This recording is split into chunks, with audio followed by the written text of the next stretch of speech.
सभी माननीय गणों आप सभी माननीय गणों का मैं स्वागत करती हूँ। आया तो इसमें तो आया। शुक्लांबरधरं विष्णुं शशिवर्णं चतुर्भुजं प्रसन्नवदनं ध्यायेत् सर्वविघ्नोपशान्तये। इस अभ्यासक्रम के आयोजकों को एवं रत्नागिरी उपकेंद्र के संचालक प्रोफेसर मराठे सर को मैं प्रणाम करती हूँ। इस सभा में उपस्थित माननीय प्रोफेसर पांडे सर को मैं प्रणाम करती हूँ।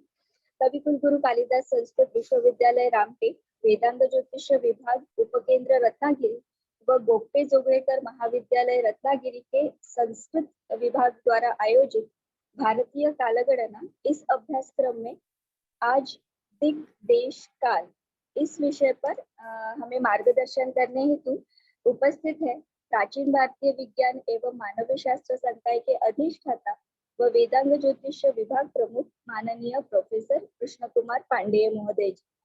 मैं महोदय जी से निवेदन करती हूँ, उनका स्वागत करती हूँ तथा उनसे निवेदन करती हूँ कि वे दिक देश और काल इस विषय पर हमारा मार्गदर्शन करें। माननीय प्रोफेसर पांडे महोदय जी। अंबालिका जी सर।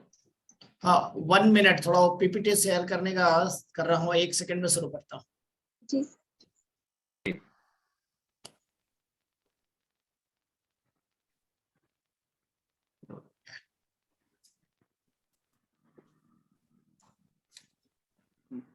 मंगलाचरण प्रस्तुत कर सकते हैं कोई, आशीष जी अथवा मुकम करोति वाचालम पंगुम लंघयते गिरिम यत्कृपातमहं वंदे परमानंद माधवम। आवाज आ रही है? जी जी गुरु जी। भारतीय कालगणना इस ज्ञान यज्ञ में ज्ञान की इस अजस्र धारा में सारे प्रतिभागियों का मैं हार्दिक स्वागत करता हूं। बड़े धैर्य से आप लोगों ने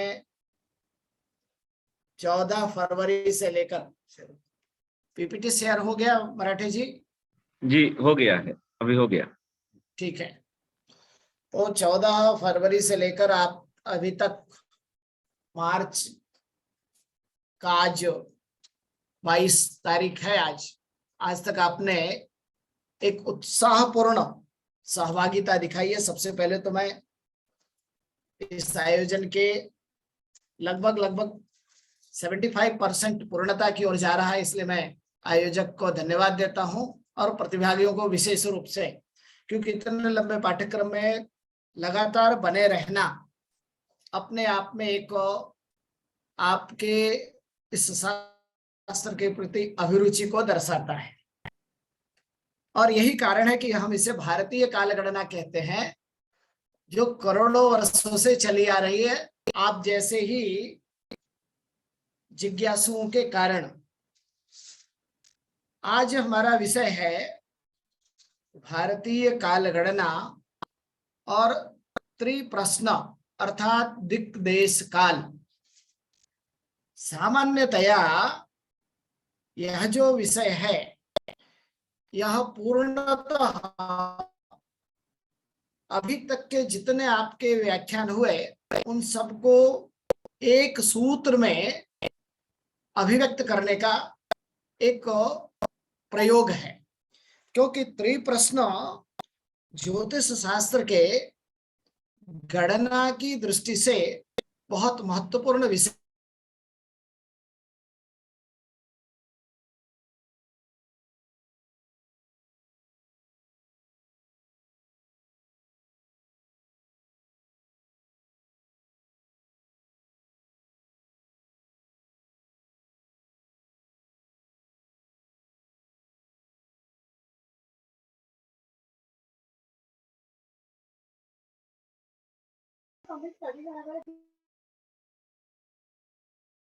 जाता है।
पांडे सर आप म्यूट है।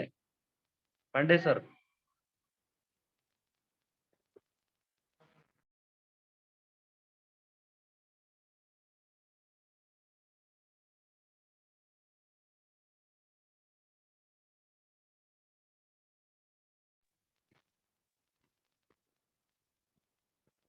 सर आप म्यूट है।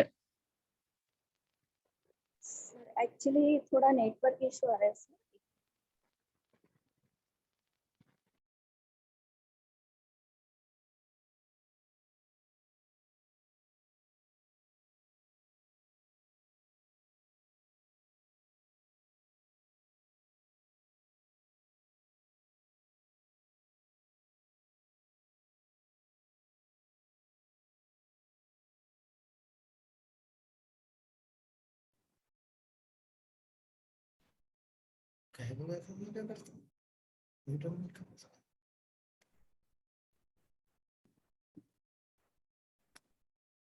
नेट से बाहर कर दिया सर।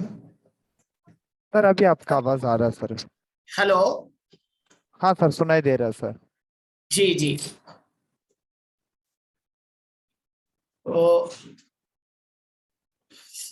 तो मैंने जैसा आपसे कहा कि यह जो श्लोक है वह बता रहा है कि काल बोधो शास्त्राद अस्मात् काल बोधो यस्य। त्रिप्रश्न में दिक् देश काल इन तीन विषयों का उल्लेख है। यहाँ काल शब्द को, चूंकि यह काल शास्त्र भी कहा जाता है, तो काल मुख्य है दिक् देश काल में, और यही कारण है कि शास्त्र को, काल शास्त्र या ज्योतिष शास्त्र को वेदांगत्व के रूप में स्वीकृत किया गया। अब आइए यदि हम इसको देखें कि यह त्रिप्रश्न का जो विषय है दिक् देश काल, ये कहां से प्रारंभ हुआ। तो जब सृष्टि प्रारंभ हुई तभी, अब यहाँ के जितने विभाग है इस श्लोक के, लंका नगर्याम उदयाच्च भानौ, लंका नगरी, सूर्य, मधुमास, शुक्ल पक्ष, दिन, मास, युग इत्यादि, ये संपूर्ण एक एक तकनीकी शब्द हैं जिनका उल्लेख संपूर्ण विषयों में किया जाएगा। यह भास्कर ने बताया कि जब सृष्टि प्रारंभ हुई तो सर्वप्रथम लंका में, अब लंका किसको कहें, वर्तमान में जो श्रीलंका है उसको कहें, या लंका का उद्देश्य क्या है, लंका कहने का अर्थ क्या है, ये सब चर्चा हम अग्रिम पंक्तियों में करेंगे। तो कहा उस नगरी में जो सर्वप्रथम सृष्टि में सूर्य दिखाई दिया, वहां से चैत्र मास शुक्ल पक्ष उसकी प्रतिपदा तिथि और उसी दिन से दिन, मास, वर्ष इत्यादि ऐसे काल गणनाओं की संख्या प्रारंभ हुई। लेकिन इसके आधारभूत कैसे हैं, तो थोड़ा सा आपको ज्योतिष की पृष्ठभूमि जाननी होगी कि ज्योतिष को हम त्रिस्कंध कहते हैं। अभी तक आपने मुहूर्त के बारे में चर्चा की, होरा शास्त्र के बारे में चर्चा की, लेकिन जब त्रिप्रश्न की वार्ता आती है तो हमें थोड़े सिद्धांत को समझना है। क्या कहता है कि ज्योतिष शास्त्र बनेक भेद विषयम स्कंधत्रयाधिष्ठितम तत्कार्ष्ण्योपनयस्य नाम मुनिभिः संकीर्त्यते संहिता स्कंधेस्मिन् गणितेन या ग्रहगतिस्तंत्राभिधानस्त्वसौ होरा अन्यो अंग विनिश्चयश्च कथितः स्कंध तृतीयो अपरः। देखिए, ज्योतिष को कभी हम गणित शास्त्र भी कहा करते थे।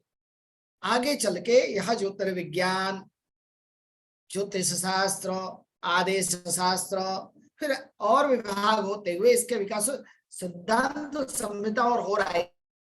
इसकी चर्चा पूर्व में बहुत हो चुकी होगी। हमें सिद्धांत क्या है, तो सिद्धांत के लक्षण में त्रुट्यादि, प्रलयांत, काल, कलना इत्यादि शब्द बताया। उन सब में दिक् देश काल का ज्ञान करने के लिए सिद्धांत के भी तीन भेद हैं, सिद्धांत, तंत्र और करण। गणित भेद हमने, इसका केवल गणितीय भेद है। जब हम किसी गणना को कल्प आदि से प्रारंभ करते हैं तो वह सिद्धांत भेद कहलाता है। जब किसी गणना को हम किसी युगादि से प्रारंभ करते हैं तो वह तंत्र वाला सिद्धांत कहलाता है। और जब ऐसी ही किसी गणना का प्रारंभ हम किसी शक संवत्सर से करते हैं तो उसे हम करण के नाम से जानते हैं। तो सिद्धांत ज्योतिष को भी सिद्धांत, तंत्र और करण, इन 3 भेदों से जाना जाता है। तो इसी प्रकार दिक्देश काल के जो आज का विषय है, इसमें काल निर्णय करने के लिए इन सिद्धांतों में भेदों को भी जानना आवश्यक है। अब हम क्या करेंगे, अब हम आपको उदाहरण के लिए, आपके चूंकि हम ये मान के चल रहे हैं कि अभी जो लोग इसमें सुन रहे हैं वो सभी प्राथमिक स्तर में हैं, तो हमने कहा कि ज्योतिष 3 स्कंध का है, सिद्धांत संहिता हो रहा, उसमें भी सिद्धांत भी 3 स्कंध का है, सिद्धांत, तंत्र और करण। अब हम कहते हैं तो सिद्धांत में क्या विषयों का क्रम क्या है, तो कहा कुछ ग्रंथ ऐसे हैं जिनके आधार पर हम तय कर पाएंगे कि सिद्धांत के विषयों को कैसे देखा जाए। तो कुछ ग्रंथ जो बहुत महत्वपूर्ण हैं, उनमें 2 प्रकार के ग्रंथ आते हैं, आचार्य ग्रंथ और आर्ष ग्रंथ। आर्ष अर्थात जो जिसको हम अपौरुषेय ग्रंथ मानते हैं, ऐसे ग्रंथ में सिद्धांत के रूप में सूर्य सिद्धांत प्रचलन में है। सूर्य सिद्धांत के रूप में भी 2 प्रकार की स्थितियां हैं, एक पंच सिद्धांतिका का सूर्य सिद्धांत और एक जो मय और सूर्यांश पुरुष का संवाद रूप में सूर्य सिद्धांत प्रचलन में है। तो सूर्य सिद्धांत आचार्य ग्रंथों में आर्यभट्टियम, पंच सिद्धांतिका, सिद्धांत शिरोमणि और करण ग्रंथों में ग्रह लाघव, सर्वानंद करण, केतकी ग्रह गणित, ऐसे बहुत से ग्रंथ हैं सिद्धांतों के भी, चाहे सिद्धांत तत्व विवेक हो या सिद्धांत सार्वभौम हो। ऐसे सिद्धांत, करण और तंत्र और करण, इनके अनेक ग्रंथ हैं, परंतु इन सारे ग्रंथों में जो विषय वर्णित है उसको यदि सार रूप में कहें तो सभी के सभी सूर्य सिद्धांत में जो विषय है उन्हीं विषयों को यथानुक्रम से सबने वर्णित किया, परंतु उनके विषय वर्णन, उनकी गणना पद्धतियों में थोड़ी थोड़ी भिन्नता है, लेकिन परिणाम और उद्देश्य सबके एक हैं। तो यहाँ आपके सामान्य जानकारी के लिए सूर्य सिद्धांत के कुछ विषय क्रम हम आपको दिखा रहे हैं। मध्यमाधिकार, स्पष्टाधिकार, त्रिप्रश्नाधिकार, चंद्र ग्रहणाधिकार, सूर्य ग्रहणाधिकार, अधिकार, ग्रह युक्त्याधिकार, नक्षत्र युक्त्याधिकार, हस्ताधिकार, श्रृंगोन्नत्याधिकार, पाताधिकार, भूगोलाध्याय, ज्योतिषोपनिषदाध्याय और मानाध्याय, ऐसे सूर्य सिद्धांत में क्रम से। अब यहाँ आज के व्याख्यान का जो मुख्य भाग है वो 3रे नंबर पर आता है, त्रिप्रश्नाधिकार। मध्यमाधिकार में क्या है कि यदि सारे ग्रहों की गणना मध्यम रूप में जब आती है उसको हम मध्यमाधिकार कहते हैं, वो सारी गणनाएं मध्यमाधिकार में की जाती हैं। अर्थात सृष्टि से लेकर आज तक की गणनाओं का प्राथमिक स्वरूप मध्यमाधिकार में दिखाई देता है और उनका स्पष्टीकरण, वास्तविक स्वरूप जो स्पष्टाधिकार में दिखाई देता है। परंतु इन सब को जब तक त्रिप्रश्नाधिकार में उनका समावेश नहीं करेंगे तब तक वह हमारे व्यवहार के योग्य नहीं होते हैं। इसलिए त्रिप्रश्नाधिकार के जो त्रिप्रश्न हैं, जिनकी चर्चा का विषय है, वह हमारे उपयोग के लिए अत्यधिक महत्वपूर्ण हो जाता है। जैसे मध्यमाधिकार में आहार गण से ग्रह साधन किए जाते हैं, आहार गण से जो वार नियमन हो जाता है, और अहरगण से यदि कल्पादि में ग्रह भगण है तो इष्ट युगादि में कितने, इस तरह से त्रैराशिक से मध्यम ग्रह लाए जाते हैं और उनको संस्कार करके स्पष्ट अधिकार में देश स्थान के लिए लाए जाते हैं। परंतु उस देश स्थान का निर्णय करने के लिए, उस काल का निर्णय करने के लिए त्रिप्रश्न की आवश्यकता है। अब ये त्रिप्रश्न क्या है? पहला प्रश्न है दिक्, दूसरा प्रश्न है देश और तीसरा प्रश्न है काल। यहाँ जो चित्र दिख रहा है हम सामान्य रूप से जानते हैं दिक् का अर्थ है दिशाएं, पूर्व, दक्षिण, पश्चिम और उत्तर। परंतु क्या इतना कह देने मात्र से ज्योतिष के उपयोग की दिशाओं का ज्ञान हो जाता है क्या उनका उपयोग हम कर पाते हैं क्या? नहीं। इसलिए इस पर थोड़े शास्त्रीय दृष्टि से विचार करना है कि दिशा किसे कहें और इसका साधन, इसका एक निश्चितीकरण कैसे करें। सामान्य रूप से आज हमने एक चित्र यहाँ दिया है जो कंपास है। आज की दृष्टि से हम कंपास से दिशाओं का निर्धारण कर लेते हैं, परंतु यह दिशाओं का निर्धारण प्राकृतिक रूप से कैसे हो, गणितीय रूप से कैसे हो, इसके लिए सिद्धांत आदि ग्रंथों में दिक् साधन की व्यवस्था दी है। दूसरा है देश। आज हम देश के नाम पर जो राजनीतिक देश हैं, इन देशों को जानते हैं, परंतु ज्योतिष की दृष्टि से देश का अर्थ है किसी स्थान विशेष का। जैसे अगर वह भारत देश है तो वह कितने अक्षांश और कितने रेखांश के मध्य फैला हुआ है। अगर वह मुंबई है तो किस अक्षांश किस रेखांश पर है। कल को मुंबई का नाम बदल के किसी ने नागपुर रख दिया तो नाम बदलने से देश नहीं बदलेगा। तो उस देश का निर्धारण, उसका एड्रेस, उसका स्थान कैसे पता चले, इसके लिए कुछ नियामक है जिसका साधन ज्योतिष के अंतर्गत होता है, उससे देश कहा जाता है। और काल, जिस काल की चर्चा अभी अनवरत चल रही है, उसमें से यह कुछ और भी काल है कि उस स्थान में, उस देश में काल का निर्धारण कैसे करें, क्योंकि काल भी दिशा और देश के अधीन है, उस स्थान के अधीन है जिसके कारण। अब काल में अनेक भेद हैं जिनकी चर्चा हो रही है, फिर भी कुछ की चर्चा आज मैं त्रिप्रश्न की दृष्टि से करूंगा। तो यहाँ मैंने दिक् के लिए कंपास आपको दिखाया है, जो सामान्य आप उससे परिचित हैं। देश के लिए जो ग्लोब है, जो पूरा विश्व का भूगोल का दृश्य दिखा रहा है, इससे भी आधुनिक भूगोल शास्त्री और आप सभी भी प्रारंभिक कक्षाओं में देख चुके हैं, परंतु उसका गणितीय स्वरूप क्या है उसकी चर्चा हम करेंगे। और काल के लिए एक सन डायल हमने यहाँ दिखाया है। अभी तो यह काल सबके हाथों में घड़ी के रूप में भी दिखाई देता है, परंतु वह काल मानक काल होता है, और हमें जब ज्योतिष की दृष्टि से काल का व्यवहार करना है तो वह स्थानिक काल के रूप में व्यवहार करना होता है, उसकी भी चर्चा मैं करूंगा। इसके बाद है, अब आ जाइए आगे के स्लाइड्स में, केवल ये जो पूर्वादि दिशाएं हैं, चार जो मुख्य दिशाएं हैं, इन दिशाओं का निर्धारण कैसे करेंगे इसी को हम दिखाएंगे। यहाँ वास्तव में 360 डिग्री का एक चक्र पूर्ण होता है। आधुनिक कंपास में तो हम केवल उत्तर दिशा से प्रारंभ करते हैं और सारी दिशाओं की 90 डिग्री पर निश्चयीकरण करते हैं। तो क्या शास्त्र में भी ऐसा ही है या कुछ और भी है? तो अब इसके लिए सूर्य सिद्धांत में लिखा है कि शिला तले अम्बु संशुद्धे वज्रलेपे पिवासमय तत्र सप्तांगुलैरिष्टै समं मंडलमालिखेत तन्मध्ये स्थापयेत् शंकु कल्पना द्वादशांगुलम तच्छायाग्रम स्पृशेद् यत्र वृत्तेः पूर्वापरार्धयोः। अर्थात किसी बिना कंपास के भी दिक् साधन कैसे करें, इसके लिए कहते हैं आचार्य कि सबसे पहले आपको जिस स्थान पर स्थान का महत्व काल साधन के लिए स्थान का महत्व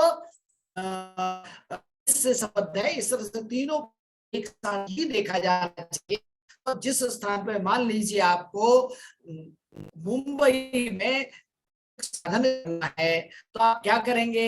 सर्वप्रथम मुंबई में जिस स्थान पे दिक् साधन करना है उस स्थान को वज्रलेप से एक समतल बना लेंगे, और समतल बनाने के बाद उसे जल से संशोधीकरण करेंगे, अर्थात जल से उसका तल निर्धारित करेंगे, वो समतल है कि नहीं। आज भी तल के निर्धारण का कार्य जल के द्वारा ही होता है। तो जल से एक शिलातल पे हम वज्रलेप से एक एरिया क्षेत्र बनाएंगे और उसको में एक वृत्त की कल्पना करेंगे, और उस वृत्त के केंद्र में 12 अंगुल का प्रमाण यवोदरैरंगुलमस्त संख्या 8 योग के बराबर 1 अंगुल, ऐसे 12 अंगुल का एक अर्धव्यास बना करके उससे एक वृत्त बनाएंगे, और उसी 12 अंगुल की शंकु अर्थात एक लकड़ी उसके केंद्र में स्थापित कर देंगे। जैसे ही उस स्थान पर हम केंद्र में शंकु स्थापित करेंगे, सूर्योदय काल में हम सभी जानते हैं कि छाया प्रकाश के विपरीत दिशा में जाती है। तो सूर्योदय काल में उस शंकु की छाया पश्चिम दिशा की ओर होगी। कहा, कितनी लंबी होगी? कहा, जैसे ही पूर्व क्षितिज पर उदित होगा सूर्य, छाया अनंत होगी। अब जैसे जैसे सूर्य ऊपर आएगा छाया छोटी होती चली जाएगी। तो हमें क्या करना है, उस शंकु के अग्रभाग की जो छाया पूर्व के सूर्य के कारण पश्चिम में दिखाई दे रही है, जब वो छाया जैसे जैसे छोटी होती चली जाएगी, और उस काल को हमें ध्यान रखना है सतर्कता से, जब वह वृत्त में छाया प्रवेश कर रही है, क्योंकि अनंत छाया है, वो छाया छोटी होते होते वृत्त के परिधि पर स्पर्श करेगी, उसका अग्रभाग, उस बिंदु को हमने रेखांकित कर लेना है, चिन्हांकित कर लेना है।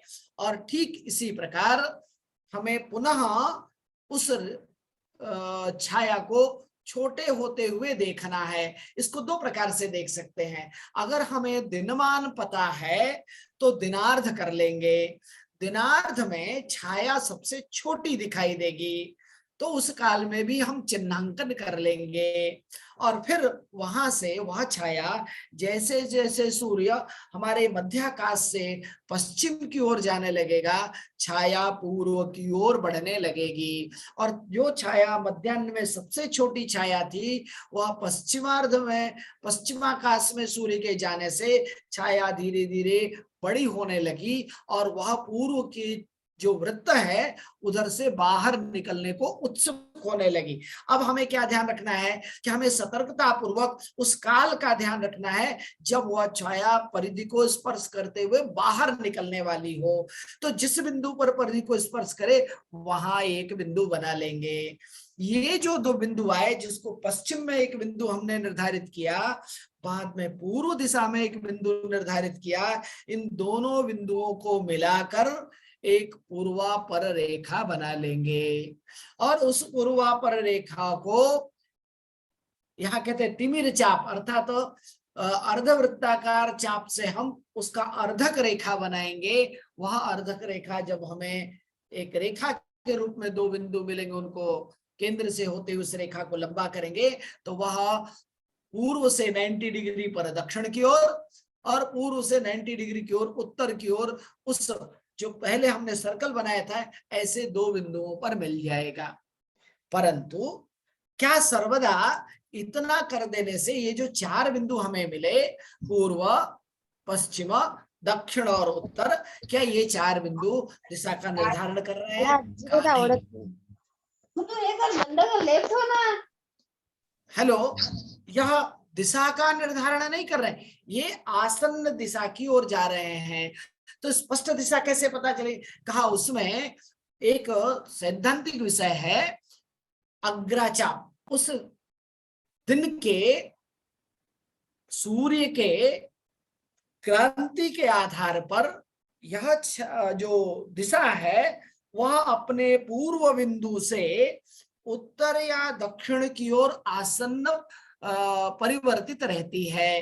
तो उसको स्पष्ट दिशा करने के लिए उनके तिमिर रेखाओं का चाप बना करके, अग्राचाप का संस्कार करके, उसके समानांतर रेखा खींचने से पूर्वापर बिंदु प्राप्त हो जाएगा। उस पूर्वापर बिंदु से उसका अर्धक रेखा खींचने से उत्तर दक्षिण की रेखा प्राप्त हो जाएगी।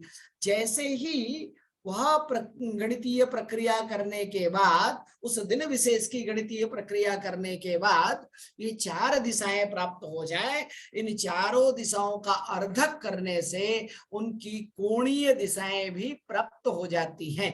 इस प्रकार से उस वृत्त पर, उस स्थान के लिए एक बड़ा कंपास तैयार हो जाएगा।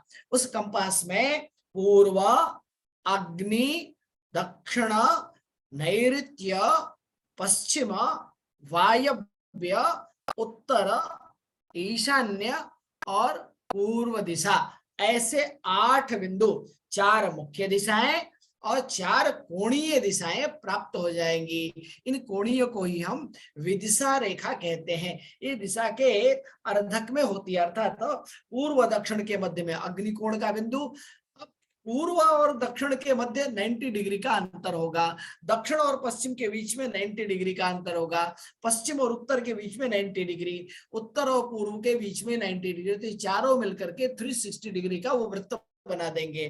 परंतु जो कोणीय दिशाएं हैं वह पूर्व से 45 डिग्री और दक्षिण से 45 डिग्री पर जो बिंदु होगा वो अग्नि कोण का बिंदु होगा।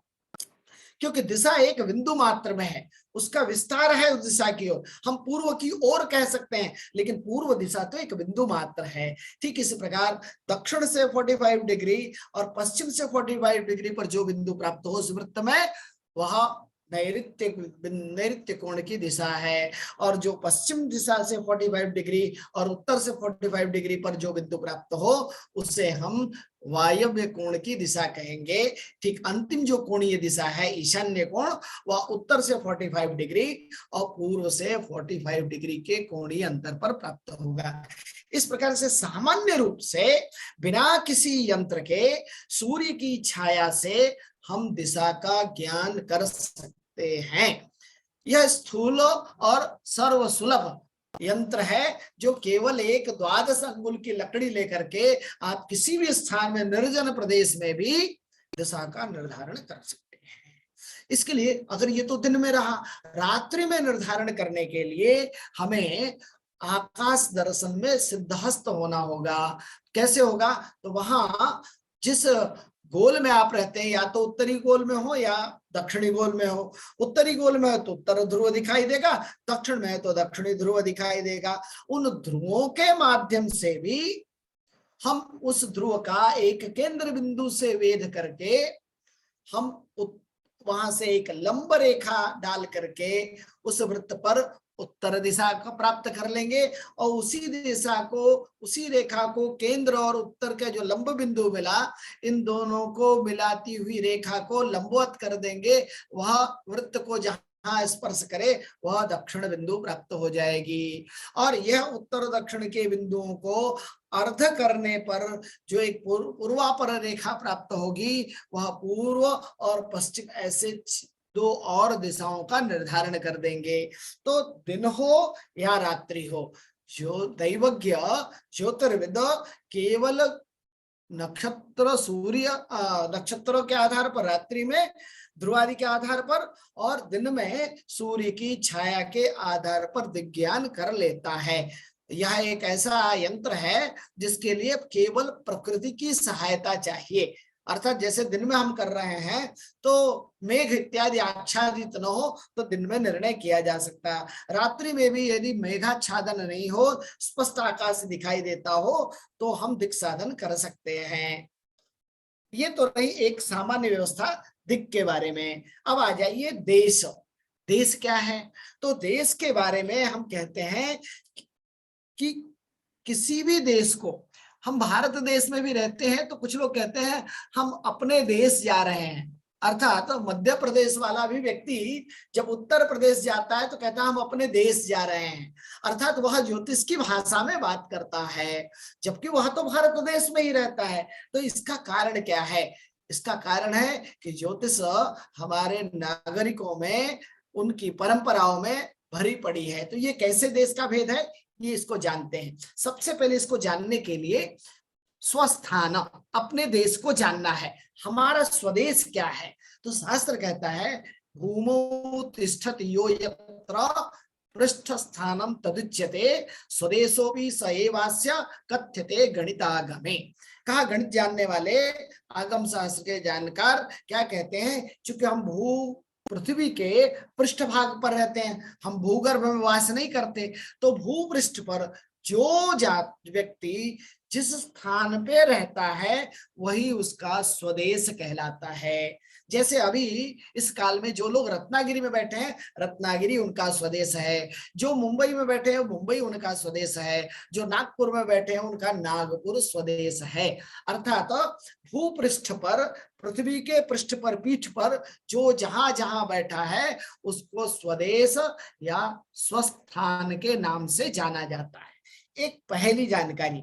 अब जब हमने अपना स्वदेश स्वस्थान निश्चय कर लिया तो अब देश का निर्धारण कैसे करेंगे? इसके लिए अब चाहिए दूसरा निर्णय चाहिए, खस्वस्तिक, जिसको खमध्य कहते हैं। हम कहते हैं आकाश को, आकाश का मध्य बिंदु। तो ये कैसे पता चलेगा वो खमध्य क्या है? क्योंकि जब तक स्वदेश और खमध्य को नहीं जानेंगे तब तक देश का निर्णय करना कठिन है। का भूमि गर्भात स्वदेश स्पृक सूत्रम यत्र नभः सदाम गोले लग्नम खमध्यम तत् स्वंसम गेयम चलाविधम। कहा यह एक अभी चर्चा हमने की कि हम जहां रह रहे हैं वह पृथ्वी के भूपृष्ठ पर, वह हमारा स्वदेश हो। एक बिंदु मुझे प्राप्त हो गई। दूसरा बिंदु सबको प्राप्त है, अर्थात पृथ्वी जो गोली है उसका भूगर्भ भू केंद्र, उसके केंद्र में एक बिंदु होगी। वास्तव में हमने केंद्र में बिंदु को देखा नहीं, लेकिन गणितीय रूप से सब भी संभव है। तो हमने उस केंद्र बिंदु और अपने भूपृष्ठ के बिंदु, ऐसे दो बिंदु हमें प्राप्त हो गए। रेखा गणित कहता है दो बिंदुओं से केवल एक ही रेखा खींची जा सकती है।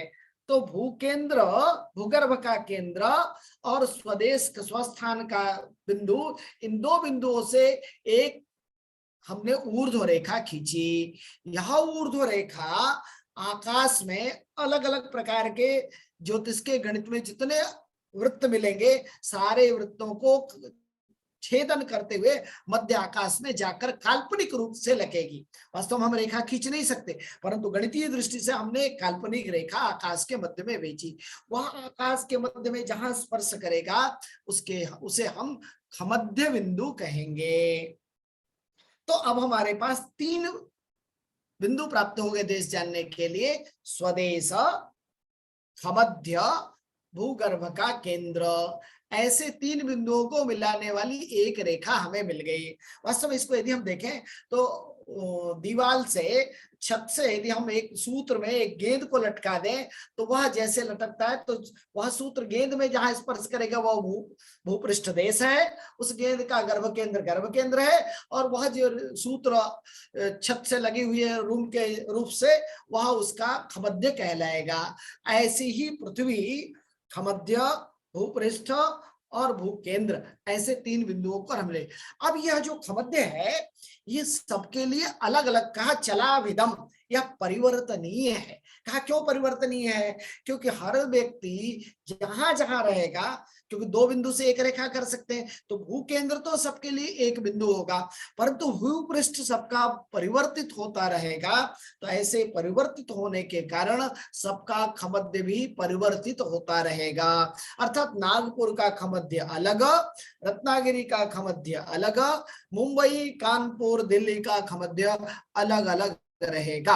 अर्थात किसी भी स्वदेश के लिए अपना एक खमध्य स्वतंत्र होगा, अपना एक भूपृष्ठ स्वदेश स्वतंत्र होगा, भूकेंद्र सबके लिए कॉमन होगा। अब यह जब तीन बिंदु हमने निर्धारित कर लिए, अब देखिए इससे अब हम बनाएंगे याम्योत्तर वृत्त। क्योंकि जब तक याम्योत्तर और पूर्वापर वृत्त नहीं बनेंगे तब तक देश का निर्धारण नहीं कर सकते। याम्योत्तर वृत्त क्या है? याम्य नाम दक्षिण, उत्तर नाम उत्तर। उत्तर और दक्षिण को अभिव्यक्त करने वाला जो एक महा बड़ा वृत्त है उसे हम याम्योत्तर वृत्त कहते हैं। वो कैसे बनता है, कैसे उसकी कल्पना है? तो कहा खमध्य ध्रुवयोर लग्नम वृत्तम याम्योत्तरम तथा खमध्य तो नवत्यंसे वृत्तम तत्क्षितिजम चलम। कहा हमने पूर्व में खमध्य स्थान जान लिया और दोनों ध्रुवों को हम पहले से जान रहे हैं कि दो उत्तरी ध्रुव और दक्षिणी ध्रुव। अब हमारे पास तीन बिंदु मिल गए, आकाश में तीन बिंदु मिल गए, दो ध्रुवीय बिंदु और एक खमध्य का बिंदु। यह खमध्य बिंदु ही उस स्वदेश के कारण भिन्न भिन्न होगा। तो ऐसे सारे लोगों के लिए दो बिंदु तो कॉमन रहेंगे, उत्तरी ध्रुव और दक्षिणी ध्रुव, परंतु खमध्य का बिंदु सबके लिए भिन्न भिन्न होगा। ऐसे तीन बिंदुओं से रेखा गणित पुनः कहता है कि इन्हीं तीन बिंदुओं से एक ही वृत्त खींचा जा सकता है। तो दोनों ध्रुव और खमध्य ऐसे तीन बिंदुओं से हमने एक वृत्त की कल्पना की। उस वृत्त का नाम है याम्योत्तर वृत्त। तो यह वृत्त याम्योत्तर क्यों कहा? क्योंकि यह उत्तरी ध्रुव और दक्षिणी ध्रुव से होकर जाने वाला वृत्त है, इसलिए इस वृत्त का नाम याम्योत्तर वृत्त कहलाया। जिसके जिसके अपने अपने स्वदेश के याम्योत्तर खमध्य अलग अलग होंगे तो अलग अलग याम्योत्तर वृत्त होगा। लेकिन सबकी कंडीशन एक होगी कि सभी उत्तरी ध्रुव और दक्षिणी ध्रुव से वो वृत्त जाएंगे, भले ही वो खमध्य से भिन्न भिन्न हो जाएं। तीसरा बिंदु परिवर्तित हो सकता है, परंतु उत्तरी और दक्षिणी बिंदुओं का स्पर्श वह वृत्त करेगा, उसी का नाम होगा याम्योत्तर वृत्त। और यह याम्योत्तर वृत्त से अब जो वहां से 90 डिग्री पर यदि हमने एक वृत्त बनाया, उसको हम कहते हैं क्षितिज वृत्त। जैसे हम अपने चारों तरफ देखते हैं, जहां हम रहते हैं, तो मुझे एक वृत्ताकार आकृति दिखाई देती है, जिसको हम क्षितिज कहते हैं। इसके ऊपर ही आकाश दिखाई देता है, नीचे दिखाई नहीं देता। तो वह जो वृत्ताकार आकृति दिखाई देती है, गणितीय रूप से या खमध्य से 90 डिग्री पर किए गए वृत्त को हम क्षितिज वृत्त कहेंगे। अभी आपके पास 3-4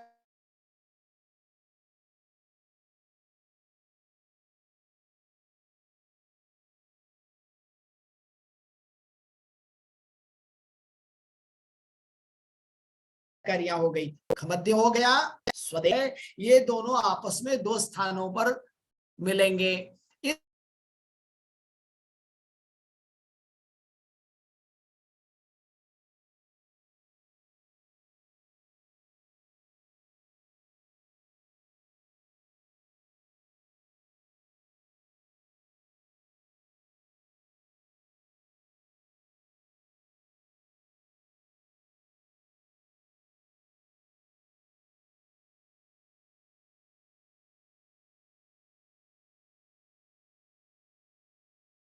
दोनों बिंदुओं को हम उत्तर और दक्षिण समस्थान कहते हैं।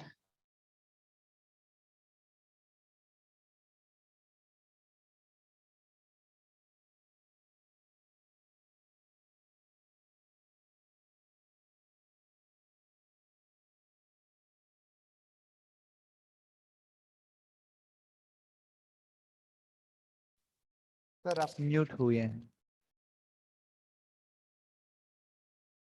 हेलो, जी सर सुनाई दे रहा है सर। हाँ जी, ये गड़बड़ ये हो रहा है कि कभी मैं आकाश पे जा रहा हूँ, कभी पृथ्वी पे आ रहा हूँ, तो इंटरनेट जो है थोड़ा अनस्टेबल हो रहा है। मैं वीडियो बंद कर दूं क्या? लेकिन वीडियो बंद कर दो तो आप शेयर होगा क्या पीपीटी? हाँ होगा सर। मैं अपना वीडियो बंद करता हूँ। अभी तक आवाज आ रही थी ना? बीच लास्ट में थोड़ा सा रुका था सर। अच्छा, तो याम्योत्तर वृत्त में मैंने जैसा आपसे चर्चा की कि यह याम्योत्तर वृत्त अर्थात उत्तर दक्षिण और खमध्य से होकर जाने वाला वृत्त, उत्तरी ध्रुव और दक्षिणी ध्रुव से, यह क्षितिज वृत्त को, क्षितिज वृत्त क्या था? खमध्य से 90 डिग्री पर किया गया वृत्त क्षितिज वृत्त कहलाया। ये क्षितिज वृत्त को 2 बिंदुओं पर काटेगा। सामान्य नियम है कि 2 महाद्वृत्त आपस में 2 स्थानों पर कहीं न कहीं मिलते हैं, तो ये महाद्वृत्त है याम्योत्तर वृत्त, और क्षितिज वृत्त भी महाद्वृत्त है। ये दोनों 2 स्थानों पर जहां मिले, उसका नाम है उत्तर समस्थान और दक्षिण समस्थान। इस समस्थान के बाद यदि हम आगे बढ़ेंगे, तो अब हम कहेंगे पूर्वापर वृत्त जानना है, क्योंकि देश जानने के लिए 2 प्रकार के अंतर जानने हैं, उत्तर दक्षिण का अंतर, पूर्व और पश्चिम का अंतर। तो पूर्वापर वृत्त कैसे बनेगा और इसको कैसे जाने, यह गणित में कैसे है? कायाम्योत्तरे कुजम यत्र लग्नम तत्समचिन्नकम समस्थानान्नवत्यंसै वृत्तम पूर्वापरम हि तत् समचिन्नम तद्यत्र लग्नम स्थान द्वये कुजे तत्पूर्व स्वस्तिकम प्राच्यम पश्चिम स्वस्तिकम परम। कहा यह जो याम्योत्तर वृत्त आपका बन गया, यह क्षितिज वृत्त में 2 स्थानों पर लगा था, एक उत्तर और दक्षिण, जिसको हमने उत्तर समस्थान दक्षिण समस्थान का उत्तर समस्थान और दक्षिण समस्थान से किसी एक बिंदु से आप 90 अंश का एक वृत्त करें, वह वृत्त खमध्य से होकर जाएगा। और कहा क्षितिज वृत्त में यह भी वृत्त 2 स्थानों पर स्पर्श करेगा, पूर्व क्षितिज की ओर स्पर्श करेगा और पश्चिम क्षितिज की ओर स्पर्श करेगा। तो ऐसे क्षितिज वृत्त पर 2 और बिंदु मिल गए, पूर्व और पश्चिम। इन दोनों बिंदुओं को पूर्व स्वस्तिक और पश्चिम स्वस्तिक के नाम से जाना जाता है। तो अब क्षितिज वृत्त पर 4 बिंदु आपको प्राप्त हो गए, पूर्व स्वस्तिक, दक्षिण समस्थान, पश्चिम स्वस्तिक, उत्तर समस्थान। अब चूंकि पूर्वापर वृत्त कैसे बना था, तो उत्तर और दक्षिण के दो बिंदुओं से 90 डिग्री पर हम कोई वृत्त करेंगे तो पूर्व पश्चिम से होकर जाएगा, उसका अर्धक वृत्त कहलाएगा। जैसे दिक् साधन में हमने रेखा की थी, यहाँ हम वृत्त का निर्माण कर रहे हैं, कार्य वही है। वहां रेखा का निर्माण हुआ था, अर्धक रेखा का, यहाँ इस वृत्त के अर्धक वृत्त का निर्माण हुआ। और यह वृत्त क्षितिज वृत्त पर दो स्थानों पर लग रहा है, जिसको पूर्व स्वस्तिक और पश्चिम को पश्चिम स्वस्तिक के नाम से जानते हैं। अब हमें अपने स्वदेश के आधार पर, अपने खमध्य के आधार पर अपने याम्योत्तर वृत्त और अपना पूर्वापर वृत्त प्राप्त हो गया। ये सारे बिंदु स्वदेश के हैं। ये काल का संबंध भी इसमें जोड़ना है। तो अब नाड़ी वृत्त, जहां हम काल की गणना करते हैं, हमने पहले ही कहा था दिक् देश काल ये संयुक्त रूप से एक दूसरे से मिले हुए हैं। तो नाड़ी वृत्त क्या है इसको जानिए। ध्रुवस्थानान् नवत्यंशैर् नाड़ी वृत्तम तदुच्यते तदेव विश्वम वृत्तम काल वृत्तम अपीरितम। क्या कहते हैं कि ध्रुव स्थान से जो उत्तरी ध्रुव स्थान है या दक्षिणी ध्रुव स्थान है, वहां से 90 डिग्री पर जो एक काल्पनिक सर्कल हम बनाएंगे, उसी का नाम है नाड़ी वृत्त। आज प्रज्वल वर्तमान में उसी को हम वर्तमान विज्ञान शास्त्र में उसी को विषुवद वृत्त के रूप में हम जानते हैं, और उसी का एक दूसरा नाम है काल वृत्त। नाड़ी वृत्त कह देने से नाड़ी घटी पल इत्यादि की जो गणना हम करते हैं वो इसी नाड़ी वृत्तीय गणना के आधार पर करते हैं, क्योंकि राशियों की गणना हम क्रांति वृत्त में करते हैं और काल की गणना हम नाड़ी वृत्तीय करते हैं, इसीलिए इसका नाम काल वृत्त है। काल नाम समय का वृत्त, अर्थात पूरे भूमंडल पे, पूरे इस ब्रह्मांड में जो काल की संकल्पनाएं हैं, ये सारे काल की संकल्पनाएं नाड़ी वृत्त से जुड़ी हुई है, और इसी का नाम है विषुवद वृत्त। और इसी विषुवद वृत्त का जो इसके धरातल में जो देश आते हैं उसको हम निरक्ष देश कहते हैं। निरक्ष क्यों कहते हैं? अक्ष नाम अक्षांशः, वहां का अक्षांश शून्य होता है, इसलिए उन देशों को निरक्ष कहते हैं। तो अक्षांश शून्य क्यों होगा? अक्षांश की चर्चा में हम बताएंगे कि ध्रुवोन्नति अक्षांशः, ध्रुव की ऊंचाई ही अक्षांश कहलाती है। अब आ जाए निरक्ष देश, और क्या कहलाएगा? तद्धरातलगो देशो निरक्ष कथ्यते यथा न संत्यक्ष भवास्तत्र ध्रुवोत्तारा नतंसका। कहा वहां से ध्रुव की ऊंचाई नहीं होती, अर्थात जिस क्षितिज वृत्त पे ही दोनों ध्रुव आ जाए ऐसा भी कोई देश आएगा तो उन देश को हम रेखा देश कहते हैं। यह नाड़ी वृत्त का धरातल देश होता है। इसी देशों को, इन्हीं देशों को हम रेखा देश भी कहते हैं। ध्रुव से 90 डिग्री पर जो वृत्त बना नाड़ी वृत्त कहलाए, और विषुवद वृत्त धरातल को हम रेखा देश भी कहते हैं, क्योंकि वहां ध्रुव की उन्नति नहीं होती। ये एक और विषय काल गणना के लिए, जिसको हम कहते हैं पलभा। हर स्थान के अक्षांश देश भेद के कारण सूर्य उत्तर दक्षिण की ओर भ्रमण करता है, तो उसकी छाया भी अलग अलग प्रकार से होती है। ग्रहलाघवकार ने लिखा है कि मेषा दिगेशा यन भाग सूर्य दिनार्धजाभा पलभाव वेत्सा। यहाँ लिख रहे हैं एवं विषुवती छाया, उसी विषुवद वृत्त, उसी नाड़ी वृत्त की जो छाया है, अर्थात सायन मेष और सायन तुला के प्रथम दिन के मध्याह्न की जो छाया है वो सबसे छोटी छाया होगी। उस छाया दिनार्धजा, दिनार्ध मतलब उस दिन के अर्धभाग, अर्थात मध्याह्न की जो छाया होगी दक्षिणोत्तर रेखाया सा विषुवत प्रभा, उसी का नाम विषुवत प्रभा या पलभा कहते हैं। यही पलभा, इस पलभा को क्यों जाने? एक शंकु स्थापित करेंगे सायन मेष के प्रथम दिन या सायन तुला के सूर्य के संक्रांति के प्रथम दिन को, और दिन के दिनार्ध में उसकी जो छाया उत्पन्न होगी उसका मापन कर लेंगे, उसका नाम पलभा कहलाएगा। कहा उस पलभा का क्या उपयोग है? कहा उसी पलभा से उस देश के लिए, उस स्थान के लिए सारे राशियों के उदयमान प्राप्त होंगे, क्योंकि सब जगह एक जैसे उदय नहीं होते राशि, वहां के पलभा के आधार पर उनका उदयमान भिन्न भिन्न होता है। गजमहा निगोंका इत्यादि कह के उन्होंने सारे राशियों के उदयमान तो बताए हैं, परंतु वहां की पलभा से उसके उदयमान जो असु है, उदयमान किस में होंगे? असु में। असु अर्थात कलाओं में होंगे, उन कलाओं में परिवर्तन होता है, कभी वो वृद्धिगत हो जाते हैं, कभी कम होते हैं, परंतु वो सारे मिलकर के 21,600 असु होते हैं, अर्थात 3600 असु। अब यह पलभा ही वहां के अहोरात्र अर्थात दिन रात्रि का निर्णय करता है। काल का निर्णय करने के लिए दिन रात्रि का निर्णय करता है, उसके लिए पलभा से चरखंड का साधन करते हैं। वह अहोरात्र वृत्त और उन्मंडल वृत्त के मध्य का जो भाग है वह चरखंड कहलाएगा। अब आ जाइए, काल में लग्न का भी महत्व है। हम काल की गणना करते हैं तो अभी हमने दिन रात्रि मास वर्ष इत्यादि ये सब काल के वेद हैं, परंतु अगर सूक्ष्म काल में जाते हैं तो हम लग्न अर्थात 12 लग्नों का निर्धारण कैसे करें। हम सारे लग्न का लग्न आपको नहीं बताने वाला हूं क्योंकि वह एक गणितीय प्रक्रिया है लंबी, परंतु आप ये ज्योतिष में जो 4 लग्न हैं, उदित लग्न, सप्तम लग्न, चतुर्थ लग्न और दशम लग्न, इसका गणितीय स्वरूप क्या है ये थोड़ा जानिए। भवृत्तम प्राकुजे यत्र लग्नम लग्नम तदुच्यते। भवृत्तम अर्थात जो राशि वृत्त है, क्रांति वृत्त है, प्राकुजे यह पूर्व दिशा में, क्षितिज वृत्त में जहां लगता है, जिस काल में जहां लगता है, अर्थात मान लीजिए अभी 5:30 बज रहे हैं, वहां वह मेष लग्न में लग गया, वह वृषभ में लग गया, वह मिथुन के भाग में लग गया, वही लग्न कहलाएगा।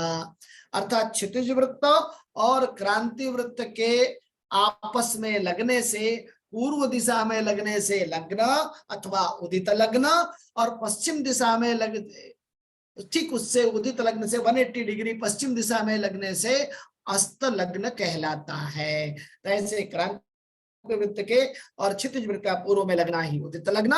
तो अभी आप जो जन्माक्षर में देखते हैं जो उदित लग्न, जिसको हम लग्न कहते हैं, जैसे विवाह का भी लग्न हम देखते हैं, किसी कार्य के लिए भी लग्न देखते हैं, तो वह क्या है? वह क्रांति वृत्त के अर्थात मेषादि 12 राशियों का कोई भाग उस काल में पूर्व दिशा में क्षितिज वृत्त में लगता है, इसलिए उसका नाम मेष वृषभ मिथुन कर्क सिंह कन्या तुला वृश्चिक धनु मकर कुंभ मीनादि कोई लग्न कहा जाता है। ठीक वहां से 180 डिग्री उसी क्रांति वृत्त का कोई भाग पश्चिम क्षितिज में लगता है, जिसको हम अस्त लग्न कहते हैं। तो पश्चात कुजे अस्त लग्नम स्यात् लग्नात् षडभांतरे, कहा यह लग्न से 6 राशि के अंतर पर अर्थात 180 डिग्री के अंतर पर अस्त लग्न आता है। ठीक इसी प्रकार यही क्रांति वृत्त, चूंकि क्रांति वृत्त में ही इसी को भववृत्त कहते हैं, उसी में राशियां हैं, यह क्रांति वृत्त याम्योत्तर वृत्त जिसको पहले बताया था पूर्व उत्तर दक्षिण का वृत्त, उस वृत्त में ऊर्ध्व आकाश में जहां लगता है वह दशम लग्न कहलाता है, या उसे हम ऊर्ध्व लग्न कहते हैं। और जब वही क्रांति वृत्त का दूसरा भाग याम्योत्तर वृत्त से हमारे भूभाग के नीचे अधोभाग में लगता है, उसे हम चतुर्थ लग्न या अधो लग्न कहते हैं। इसके अतिरिक्त लग्न साधन की गणितीय विधि है, यह तो मध्यम लग्न आ जाएगा। स्पष्ट लग्न वह लग्न कितने राशि अंश कला विकला में है, यह जानने के लिए अयनांश जानना, राशियोदय जानना, पलभा जानना और उदयासु का संस्कार करके गणितीय विधि से स्पष्ट राशि अंश कला विकला में लग्न का साधन किया जाता है, तो एक काल का निर्धारण होता है। अब आ जाइए, जिस पूर्वापर इत्यादि से अभी काल को हमने लिया, ठीक उससे अब अक्षांश को कैसे लें? तो याम्योत्तरे अक्षांशाः समस्थान ध्रुवांतरे खस्वस्तिका निरीक्षीय खमद्दिकम यावदंशकाः। कहा देश ज्ञानानाम अक्षांश ज्ञानम, देश का ज्ञान करने के लिए, स्थान का ज्ञान करने के लिए अक्षांश का ज्ञान होना आवश्यक है। जैसे मान लीजिए हमने कहा कि काशी का अक्षांश 25 है, तो 25 का मतलब वहां से ध्रुव की ऊंचाई 25 अंश है, अर्थात वह ध्रुव की ऊंचाई कहाँ देखेंगे? कहा याम्योत्तर वृत्त में। कहा किस याम्योत्तर वृत्त में? जिस स्वदेश के अक्षांश का विचार करें वहां के याम्योत्तर वृत्त में देखेंगे। तो याम्योत्तर वृत्त में अभी पहले कहा था ज्यामोत्तर वृत्त क्षितिज वृत्त में जहां लगता है उसको समस्थान कहते हैं। समस्थान से ध्रुव का जो अंतर होगा, अंशात्मक अंतर होगा, उसी का नाम अक्षांश कहलाता है। तो सरलता से आप कह सकते हैं ध्रुवोन्नति अक्षांशः, ध्रुव की जो ऊंचाई है उसे ही अक्षांश कहते हैं। क्योंकि भूगोल भूपृष्ठ पर स्थान नियामक के रूप में दो ही नियामक महत्वपूर्ण है, एक अक्षांश, दूसरा रेखांश। क्योंकि यह जो अक्षांश है एक क्रांति वृत्त के अनुकरण करने से एक कोणीय अंतर बताता है। यह नक्षत्र कदम प्रोत के अनुमंडल होने से यह ऊर्ध्वाधर अंतर को बताता है, और जो रेखांश है वो कोणीय अंतर को बताता है। तो कोणीय अंतर और ऊर्ध्वाधर अंतर, इन दोनों से इसको हम कहेंगे अक्षांश और रेखांश के निर्देशांकों से हम किसी स्थान को निर्धारित कर सकते हैं। अर्थात केवल अक्षांश जान लेने से ही देश नहीं जाना जा सकता, उसके रेखांश को भी जानना है। पुनः अब ये भू परिधि क्या है, वहां के स्पष्ट भू परिधि को ध्रुव भूपृष्ठीय ध्रुवस्थानात् स्वांकांशैर्वृत्तम् उच्यते, भूपृष्ठे नाडिका वृत्तम मध्य भू परिधिस्तथा। अब हर देश के क्षितिज वृत्त को स्पष्ट भू परिधि भी जानना है। अर्थात रेखा देश के उपयोग के लिए रेखा देश में मध्याह्न सारे रेखा देश, जिसको हम कहा था तद धरातल गो देश और निरक्षा करते थे, जो विश्व वृत्त का धरातल देश है उन्हें रेखा देश कहलाए। कहा रेखा देश में याम्योत्तर लंघन काल अर्थात मध्याह्न काल एक समान होता है, अन्य जगह वह याम्योत्तर लंघन काल भिन्न भिन्न होगा। तो अपने अपने स्पष्ट भू परिधि को जानकर वहां के देशांतर, दो देशों का अंतर, यह देशांतर क्या है उसकी चर्चा करता हूं। उसकी घटिकात्मक ज्ञान या योजनात्मक ज्ञान से उसकी गणित करके हम स्पष्ट भू परिधि के याम्योत्तर लंघन काल निकालेंगे। अब स्पष्ट भू परिधि कैसे आएगी ये भी प्रश्न बनता है।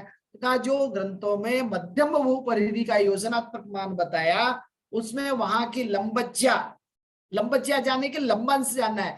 अक्षांश 90 डिग्री माइनस अक्षांश इसको लंबांश, लंबांश की इजा को लंबज्या कहेंगे। तो मध्यम भू परिधि गुणे लंबज्या और उसमें भू परिधि का जो त्रिज्या है उससे भाग दे देंगे तो वहां की स्पष्ट भू परिधि आ जाएगी। थोड़े और एक विषय, देशांतर क्या है। अभी हम रेखा अक्षांश के बारे में थोड़ी सुन रहे थे।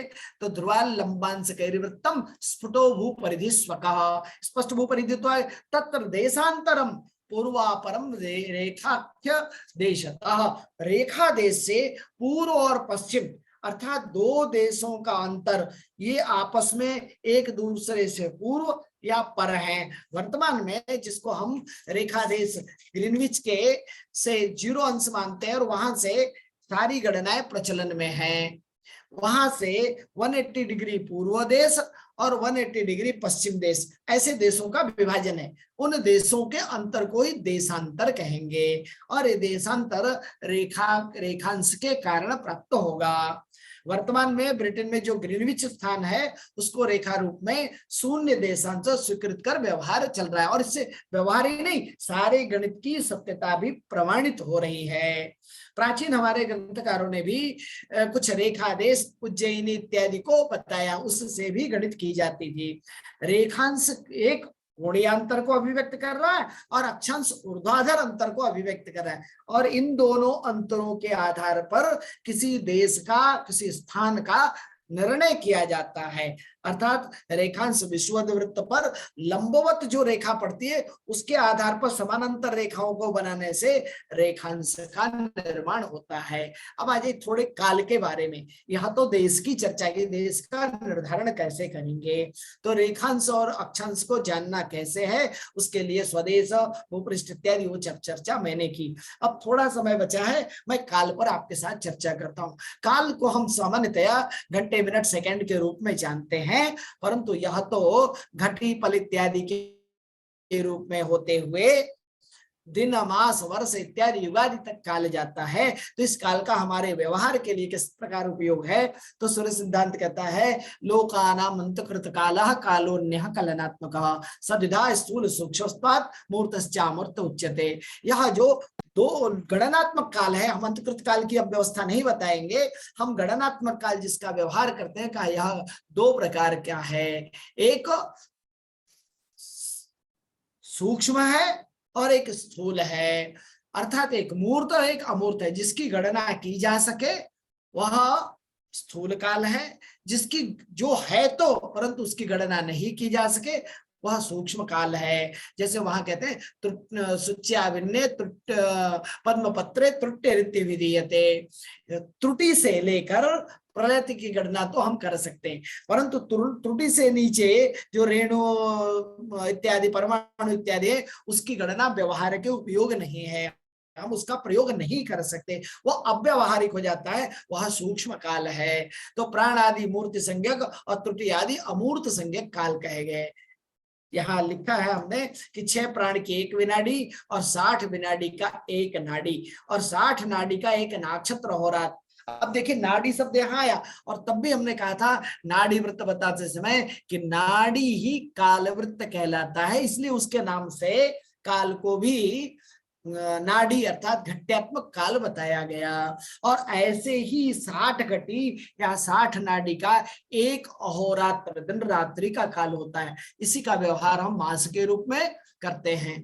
अब ये काल भी कई प्रकार के हैं, जैसा मैंने कहा यह अहोरात्र के रूप में है, पक्ष के रूप में है, मास के रूप में है, ऋतु के रूप में है, अयन रूप में है, संवत्सर आदि रूप में बढ़ते चले जाते हैं। इसकी चर्चा मैं नहीं करूंगा क्योंकि इसकी चर्चा आपके दूसरे व्याख्यानों में हो चुकी है। परंतु यही काल और दूसरे स्वरूप में कैसे है, तो कहा जो व्यवहार में है वो 4 कालमान है, सौरमान, चांद्रमान, नक्षत्र और सावन। सावन का व्यवहार हम प्रतिदिन करते हैं, एक सूर्योदय से दूसरे सूर्योदय द्वयांतरम तदर्क सावनम दिनम, 2 सूर्योदय के बीच को काल को हम सावन दिन कहते हैं। यह हमारा ग्रामीण परिवेश से लेकर प्रबुद्ध परिवेश तक के सारे लोग इसका व्यवहार करते हैं। नक्षत्र, सौर और चांद्र इनका व्यवहार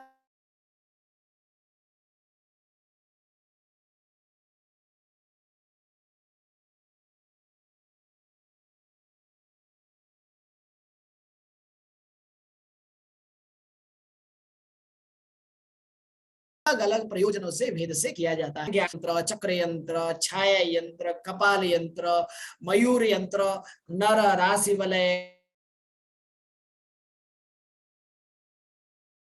क्रांति, सस्टेंस, जयप्रकाश, किस प्रकार से इनका उल्लेख क्या है, तो यह काल का ज्ञान, दिक् का ज्ञान, देश का ज्ञान, इन तीनों त्रिप्रश्नों को ज्ञान करने के लिए वेधशालाएं हमारी उपलब्ध है। उन वेधशालाओं से तो 2 प्रकार से हम दिक् देश काल का ज्ञान कर सकते हैं, गणितीय रूप से और वेध करके। गणितीय रूप से हम गणितीय प्रक्रिया के माध्यम से दिक् देश काल का साधन करेंगे और वेद के रूप में वेधशालाओं के माध्यम से हम दिक् देश काल का निर्णय कर सकते हैं। मेरा मानना है इस प्रकार से। और जैसा हमने कहा लग्न साधना आदि में दिक् देश और काल इन तीनों का साधन बिना किए किसी भी कार्य को संपादित करना हमारे लिए सुलभ नहीं है। इसलिए आचार्य ने मध्यमाधिकार के बाद, मध्यम ग्रह साधन आदि के बाद, स्पष्ट ग्रह साधन करने के बाद उन सबका दिक् देश काल इन तीनों के साथ संयोजन किया, तब जाकर के वह पंचांग, वह काल गणना हमारे किसी कार्य यज्ञ को संपादित करने के उपयोग में आया। जैसे अभी आज का जो ज्ञान यज्ञ है, ये दिक् देश काल हमने स्थान निर्धारित किया। अब वह ये अलग बात है कि हम डिजिटल के रूप में स्थान निर्धारित कर दिए, काल निर्धारित किया 4:30 to 5:30 और दिक् देश और दिशा निर्धारित करने के लिए अभी तो हमने चतुर्दिक कर दिया कि आप कहीं से भी उसमें जुड़ सकते हैं। तो ऐसे किसी भी कार्य को संपादित करने के लिए प्रत्यक्ष रूप में दिक्, देश और काल, चाहे वह जन्म से लेकर मृत्यु पर्यंत कोई भी गतिविधि हो, गृह निर्माण हो, भोजन निर्माण हो, कृषि कार्य हो, विविध जीवन के सभी कृत्य हैं, ये सारे बिना त्रिप्रश्न के निर्णय किए संभव नहीं है। तो संसार में जितने कार्य चल रहे हैं, इनके लिए दिक् देश काल का निर्णय करना ज्योतिष का अभिष्ट लक्ष्य है। और वो निर्णय करने का कार्य सारे सिद्धांत ग्रंथों में त्रिप्रश्नाधिकार में अलग अलग प्रकार से बताया गया है। कालों के निर्णय में हम छाया के द्वारा भी काल का ज्ञान, अग्रह के द्वारा भी काल का ज्ञान, अर्थात एक प्रकार यदि आपका गणित का उपलब्ध नहीं है तो दूसरे पर गणित वही है जो अनेक प्रकार के सॉल्यूशंस उपलब्ध करता है। और आपके लक्ष्य, अर्थात हम आकाश में नहीं जा रहे हैं, हमने अभी खमद्य की कल्पना कर ली या उत्तर वृत्त की कल्पना कर ली, पूर्वापर वृत्त की कल्पना कर ली और उससे अभीष्ट काल और स्थान का निर्धारण भी कर लिया। अर्थात यह बीज गणितीय स्वरूप से, गणितीय रूप से ये सब कुछ संभव है। आप सभी ने इस त्रिप्रश्न जैसे थोड़े गूढ़ विषय को हमने केवल स्पर्श मात्र आपके लिए किया, अन्यथा यह दिक्, देश और काल यह स्वतंत्र विषय अपने आप में एक एक कार्यशाला के विषय हैं कि दिक् क्या है, दिक् साधन की कितनी विधियां हैं, गणितीय विधियां कितनी हैं, प्रायोगिक विधियां कितनी है, वेधशालाएं के कितने लक्ष्य प्रकार हैं, वो सब जान करके हम दिक् साधन का प्रयोगात्मक अध्ययन कर सकते हैं। इसी प्रकार देश के साधन के लिए भी, काल के साधन के लिए भी ज्योतिष के आचार्यों ने महान परंपरा को पोषित करते हुए अनेक विधियां हमारे उपयोग के लिए दी है, चाहे वो सिद्धांत ग्रंथ में हो, तंत्र ग्रंथ में हो अथवा कर्ण ग्रंथ में हो। सभी ने इस गणित जैसे दुरूह विषय में धैर्य पूर्वक आपने इसे सुना, इसके लिए आप सभी को बहुत बहुत धन्यवाद। धन्यवाद महोदय। दिक्, देश और काल इन विषयों को जानने के लिए आपने बहुत ही महत्वपूर्ण और आवश्यक तत्वों को, जैसे अक्षांश, रेखांश, भूपरिधि, देशांतर, विविध यंत्रों को अथवा स्वदेश इत्यादि शास्त्रीय विषयों को शास्त्रीय पद्धति से और बहुत ही सरलता से समझाया है, हमारा मार्गदर्शन किया है। अतः मैं आपको बहुत बहुत धन्यवाद अर्पित करती हूँ। आपका बहुत बहुत धन्यवाद महोदय कि आपने दिक्, देश और काल इन बड़े विषयों को इतने कम समय में हमारे समक्ष रखा और हमें बहुत ही सरलता से समझाया है। अतः मैं आपको धन्यवाद समर्पित करती हूँ और ये सभा यहीं पे समाप्त होती है, ऐसा घोषित है। धन्यवाद।